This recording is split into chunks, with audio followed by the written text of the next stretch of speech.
Good morning, evening, night or noon, I'm LionAD, I do New World PvP and welcome to another silly guide.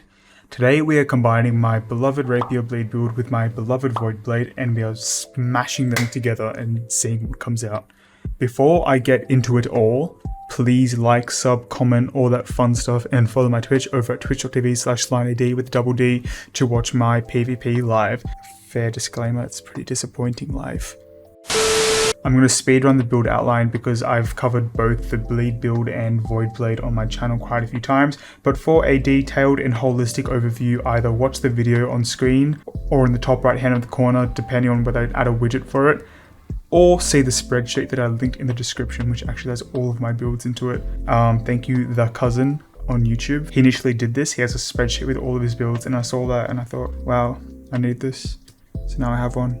For attributes, you must have 250 intelligence for 30% extra duration on your bleed stacks and 200 constitution since you will be playing in melee range. And then for the remaining 50 points, I recommend you either invest them into intelligence to get a bit more damage on both of your weapons, or you can take 50 dex if you want your rapier to hit a bit harder and for that plus 10% critical chance, which the void gauntlet will benefit from.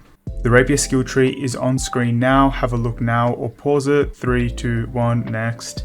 Now, I love to run tether for this build since it persists on weapon swap now as of season 2, so it is an awesome tool for empowering your rapier's flourish and finish.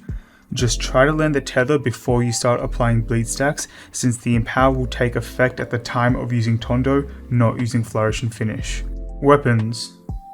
You want an opal in your rapier with no Runeglass to maximize your bleed damage, and you want to run omnidirectional evade, keenly empowered, and any third perk for maximal bleed damage again. Slot a tier 2 elemental gem in your void gauntlet and make sure that it is not fire since that is what everyone has resistance for. So something like a cut floored topaz, sapphire or aquamarine will do the trick.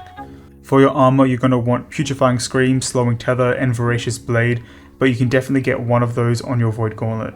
Usually I don't recommend keen tondo, however this will enable you to get more crits with your void gauntlet against people you have bleed stacks on.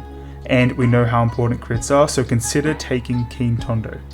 If you want Runeglass in your armor, you can either take a punishing set to boost your bleed damage or an abyssal set for void damage. If I were to pick a Runeglass to run for this build, I would probably pick the void damage. But yeah, so whatever you want to invest more into. Jewellery. For your amulet, take whatever. I use the champion's amulet, but your ring is where it gets tricky. Hardy and bloodletting are undisputable for the bleed damage and the double roll, but keen awareness is so important for your void blade. This 3 perker is hard to come across, but there is a named item called Gash which you can use, found in Ebonscale Reach in this elite zone. On your earring, take Healthy Toast, Refreshing Toast, and any third perk.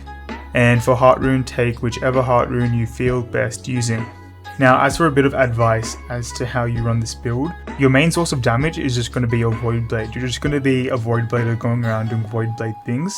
However, maybe before you start an engagement, try to land a Tondo, start Void Blading them, and then after you've gotten a couple hits and reset your Void Gauntlet cooldowns, you can go back to your Rapier, apply a second bleed stack, and then like pop it.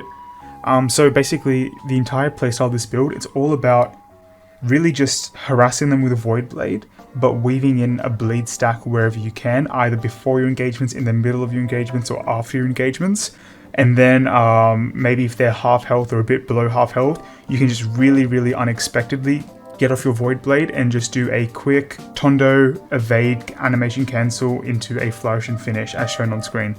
I don't know if I just rambled for that or if I explained it well. But anyway, nonetheless, thank you for watching another build guide. I hope you all enjoyed this one. Don't forget to leave a like, sub, and comment, as well as head over to my Twitch channel at twitch.tv/LionAD with a double D. I will catch you all in the next one. Bye bye. Thank you for watching again and enjoy the clips. There are no clips.